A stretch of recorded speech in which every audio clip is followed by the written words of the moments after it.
Hey, I'm Amelia Mosley. Let's check out what's been in the news today.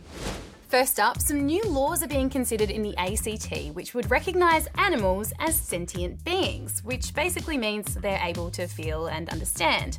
So what exactly does that mean for our furry friends? If you've ever seen a dog get super excited when you come home from school, or a cat purr when you give it pats, it might seem pretty obvious that they have emotions and are affected by the stuff we do to them. But the law hasn't quite caught up yet. The ACT government is thinking of changing that by recognising animals as sentient beings. That way, courts can officially consider an animal's feelings instead of only being able to look at how they're physically doing.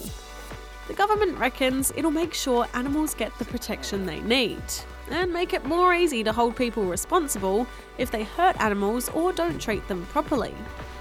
If this change goes through, it'll also mean tougher penalties for people who break animal protection laws, as well as the introduction of some new ones, like making it legal to break into someone's car to rescue an animal as a last resort.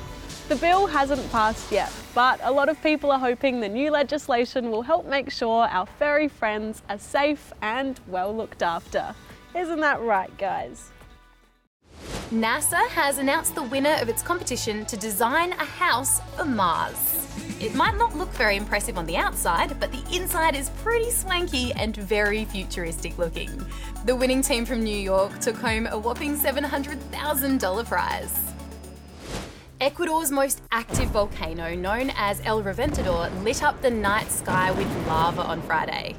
A stream of smoke reached around 1.2 k's above the volcano's crater. Reventador's a popular site for tourists, but local authorities say it might be best to give it a miss for a while. Now let's check out what's been happening in the world of sport.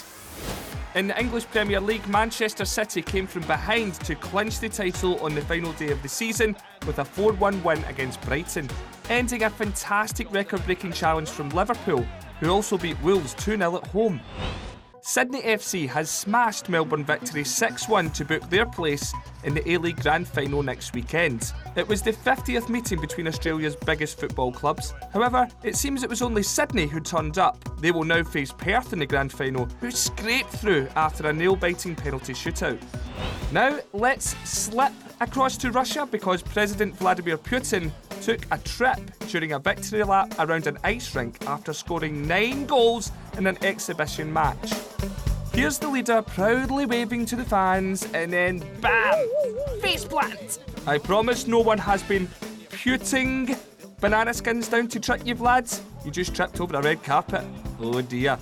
And the bad news keeps coming, Mr. Putin, because you didn't even win the weekend's best dive prize. That goes to 400-metre athlete Infinity Tucker, who won the SEC championships in the US on Saturday by doing this. Is it a bird?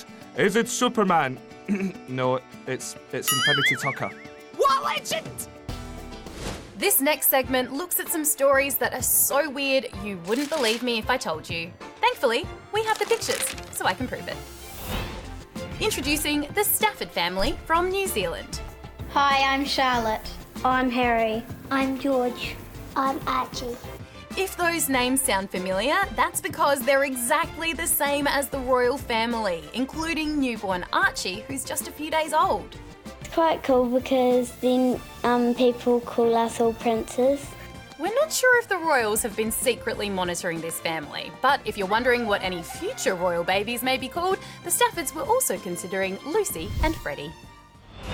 Here's a stunt that's going to make you feel pretty dizzy. It's called a double farvel, and it was performed at the Fort Lauderdale Air Show in the US. And yes, both of those planes are flying upside down. What makes this whole stunt even crazier is they're being flown at more than 400 k's an hour.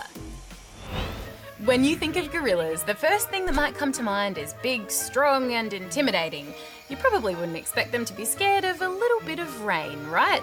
But these gorillas at the Riverbank Zoo in the US decided to huddle under cover when the weather took a bit of a turn before making a run for it back indoors. Oh, look at those faces. Well, that's it for today. We'll catch you next time. I'm going to go hang out with my new best friend.